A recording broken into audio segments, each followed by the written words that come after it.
So you've decided you're not running for re-election. What led you to make that decision? Well, I think it's time. I think it's important that members recognize when it's time to move on. I don't think our founding fathers intended for us to be here for a lifetime. And quite frankly, I've served over 2 decades, I think with honor and distinction. I've chaired 2 major national security committees, one being Homeland Security when the Boston bombing happened, the rise of ISIS and the Caliphate. Chairing a Foreign Affairs Committee, we saw the collapse of Afghanistan, the invasion into Ukraine by Russia. Middle East is on fire. Indo-Pacific under threat by Chairman Xi in China. So no shortage of issues, and the world's on fire. And then, we're term limited, and I've chaired 2 major committees, and I'm just ready for a new challenge, a new opportunity, in the same space. I'm not going away. I'll serve my term, but I'll still be very vocal. I'll have a voice, to speak on these issues that I've dedicated my life to really since 9/11, when I was a counterterrorism federal prosecutor and then ran for Congress. So what are you looking at in the future? Well, there are already a lot of opportunities coming in, so I'm examining those. I'll just say stay tuned, and I'll let you know. And you're stepping away at a time where it feels like just the world is falling apart.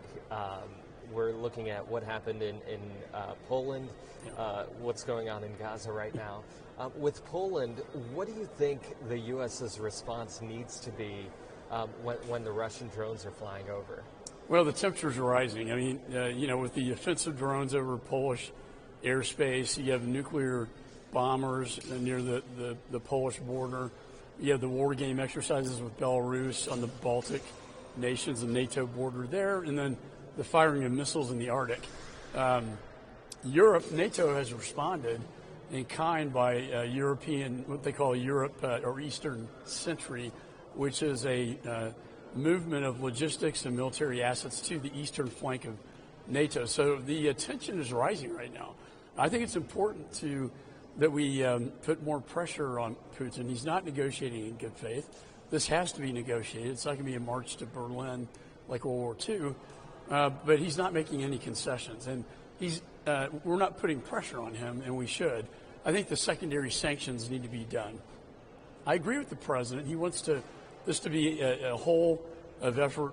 All NATO nations join with the United States in these secondary sanctions, and then continue the flow of weapons that Ukraine needs, including air defense with the Patriot battery system. So I think the president gets it. I think there's isolationists within his administration, but I think the president has been bought into the idea that this needs to stop and that Putin is the main problem here, not to mention the 20,000 children that have been taken hostage and are indoctrinated to fight against their own country. Do you think the president's been too trusting of Putin in these negotiations? Yeah, I think his view is, look, you got to try. And I get that. When the diplomacy fails, we go to war.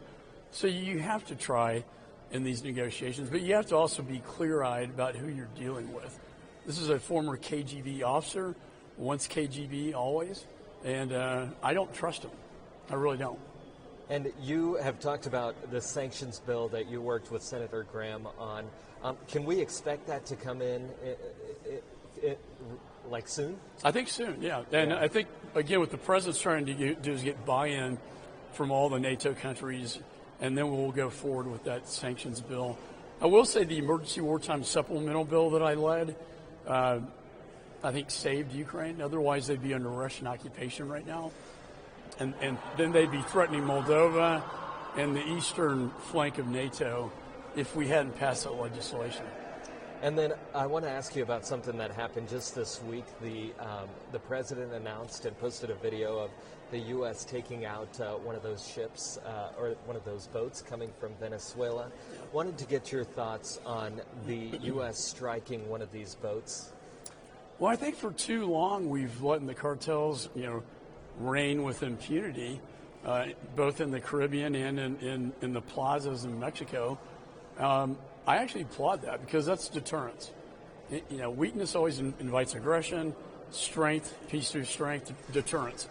That was a very bold act. It stopped a lot of narcotics from coming in to the United States. I think they need to be put on notice that we're not, it's not business as usual anymore with the cartels. And we've often wondered about Title X authorities using our military. With the designation of the Foreign Terrorist Organization designation, it does give new authorities at hand to do something like this. And I think you're going to see even bolder steps being taken within Mexico, obviously with their cooperation. Are you confident that the administration has enough evidence to carry out those strikes, and have they presented you with enough evidence? Yeah, I do. And our intelligence is very good.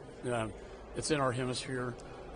We do rely on CSIN, which is the Mexican version of our CIA, but we, I think, have very good eyes and ears in our hemisphere as to where the threats are and where they're coming from. It's just that in the prior administration, we let all this stuff in. I just got a briefing this morning that there are 2,400 known suspected terrorists that have gotten into the United States through our southwest border under the prior administration. That was a very reckless, very dangerous policy. I'm glad to see that end. And then to Gaza now, the Israelis announced a ground operation in Gaza City. You and I have talked a lot about the starvation and stuff that's going on over there. Are you hopeful that if this operation in Gaza City finishes, that the war will end? Well, I just got back from Israel in August, met with the Prime Minister. I met with the top IDF general in charge of humanitarian assistance. We made this point. Look, you're winning the war, but you're losing the PR battle. And the sooner you finish this, the better. And, I know the hostages are the thing that's really holding it up. But I think they need to go in like a raid on Entebbe that, Netanyahu did many years ago to save them. But they really have to finish this sooner rather than later. It's starting to inflame the Arab world, and the Arab world is going to be very important in what will be the next step of normalization between, say, Saudi Arabia and Israel. Saudis are willing to do this, but the longer Gaza goes on, the less appetite they have for it. And, of course, a strike in Doha, I don't think, was in our best interest or Israel's. In fact, they missed the targets of Hamas. And I'm all for, taking Hamas down, but we need to be very mindful of how the Arab world views these actions, because we're going to need them in the reconstruction to help pay for it, but also get this normalization process going, which I talked about. And then China, you have been an outspoken critic of TikTok. It's on 170 million phones here in the United States. Right. Have you heard anything from the administration about a possible deal? No, I think they've extended the deadline to see if a private company, an American company, will buy the algorithms. It's really the algorithms that give us heartburn. I mean, we banned TikTok. Members of Congress cannot use TikTok for a reason, because it's like having a spy balloon in your phone. I understand the president saying it has a lot of campaign value, but I think the solution here is to get an American company to buy TikTok and the algorithms. They can't keep those in China. The president says there's a deal. Have you heard anything about that? I haven't. I keep hearing that, but I haven't seen anything. Okay. So. And then on China, do you think we're prepared for China's had this big show of strength this month? Do you think we're prepared if they decide to go into Taiwan? Well, the first thing they will do is they'll knock out our command and control and communications of satellites. They'll have a massive cyber attack on the island. They may hit the west coast of the United States. And I know I talked to the Indo-PACOM commander. The last war game exercise they did, actually, we prevailed against China for the first time. But they're ever evolving.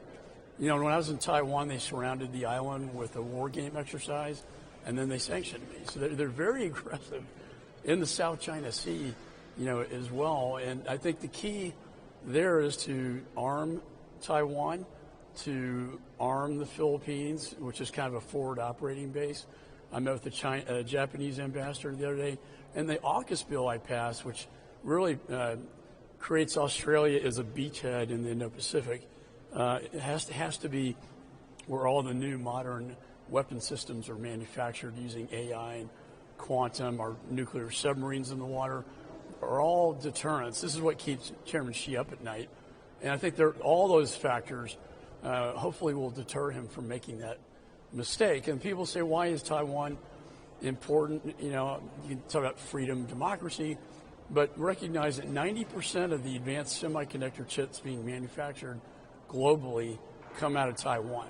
So China either owns or breaks that.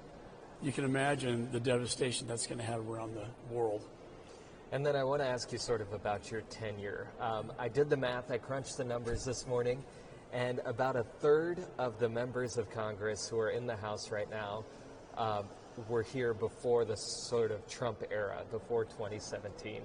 How would you say Congress has changed over these last 8 or so years? You know, I think it's not as civil. I mean, my agreement with my ranking members, look, we'll try to agree, but when we don't agree, we can do that civilly. We don't have to do that, you know, with demonic rhetoric and the other person's a bad person. And I think we've lost some of that. You know, there are congressmen and women who want to be constructive and get things done, and then there are others who just like to get attention. And I think the attention crowd is growing, you know, in the Congress. I've always tried to conduct myself as a statesman, and the reason I've been effective, I've often been named as one of the most effective lawmakers, you have to work across the aisle to pass legislation that's going to get through the Senate and then signed into law by the president. And that's why I've been able to get these things done. Otherwise, they're just political messaging bills, and they're not going to turn into, you know, real legislation that can make a difference. And so we've seen sort of each party come take control, do their big super bill, and it seems like nobody ever wants to work together. Is that sort of how you see it from the inside? I still think there are a lot of members like myself that want to get things done.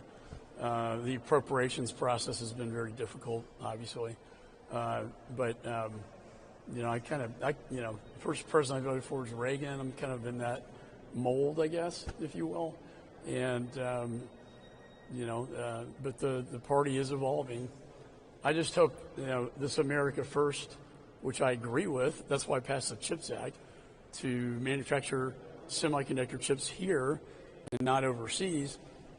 I hope America First doesn't mean America is absent in the world. I think it's important we still lead as a nation. We don't have to pay for all of it, but they're looking at us for leadership, and I think we can't abdicate that responsibility.